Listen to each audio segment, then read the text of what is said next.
Breakbulk Middle East represents one of our foundation events within the Middle East, in fact right throughout our portfolio.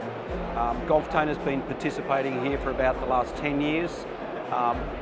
Gulftainer's domiciled here in the UAE, so this is a very significant event for us and a very important event.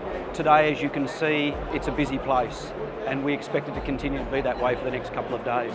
The Breakbulk Middle East is fantastic. We are coming, trying this event for more than 10 years. But after 2021, we are separated, depending to set up the booth here and impress this event. Yeah. And more people coming to Middle East join this conference. We are happy to be here with other industry leaders to showcase our capabilities and how we can serve this market in the best possible way.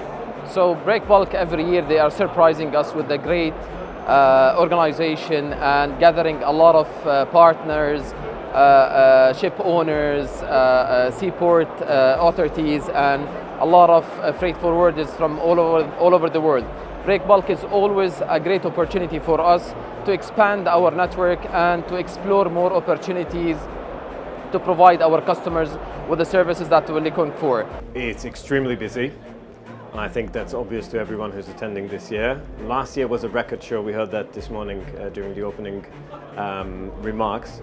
But I have a suspicion this year we might be breaking another record, which is great for the industry because it shows how vibrant we are as an industry and how important our industry is to the overall economic growth and therefore by extension to the well-being of the people, the growing population in the Middle East.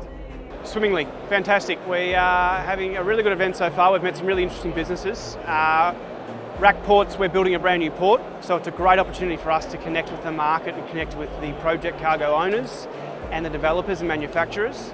So our new port will open up liquids, project cargoes, break bulks, soft commodities like agricultural commodities, which then opens up about 5 to 8 million square metres of free zone with direct connectivity. So it's a great event for us to actually meet the BCO and the cargo owners and connect with the market and actually bring our new port to the market. So this is actually our first event bringing our new port to the market, which is very exciting. Look, I mean, obviously the market's quite saturated. You only need to look up and down the Gulf to understand how many ports there are here. I think the thing that sets Gulftainer apart is the fact that we are a small niche operation. We don't try to compete with some of the larger operators up and down the Gulf, but we offer a tailor-made package, tailor-made solutions for customers who prefer that quality customer point of difference. The market in the Middle East now changes every day, very fast. And this is the very hot place right now, especially after the COVID. More and more industry and capital investment coming to Middle East. And I feel the Middle East will have a boom in the near future, especially in the UAE, Saudi Arabia. The projects in the Middle East, specifically in the GCC countries, is growing. There is projects in Oman with regards to the hydrogen projects, the Hafid Rail project, and in Saudi Arabia, the NEOM projects and upcoming World Cup projects. All these projects require the industry leaders to be ready for the huge volumes, or the flow of the volumes that are coming through the region. We see a lot of stability coming in the region, and we see more business going, for example, to Iraq. So oil and gas business, a lot of traction is going to Iraq side, and we see a lot of developments in UAE and neighbor countries like Saudi Arabia and Oman. It's buoyant. We see not only a lot of foreign direct investment, as I mentioned, but we also see nations and respective sovereign wealth funds actively gaining more influence in the world, becoming becoming actors that are keen to make a change, not just in the region, but globally as well. This means that the significance of the Middle East, and specifically Dubai, which is one of the main hubs within the region, is growing by the day. Companies by the day want to be more represented in Dubai and in the Middle East. They want to be part, they want to expand, they want to benefit of this economic growth that is happening. And this is great for us as an industry because we have a positive growth trajectory, and it also is good for our customers because it creates more competitions, because also in terms of logistics providers and freight forwarders and our subcontractors, there's more supply in the market. So it's a very healthy competitive environment.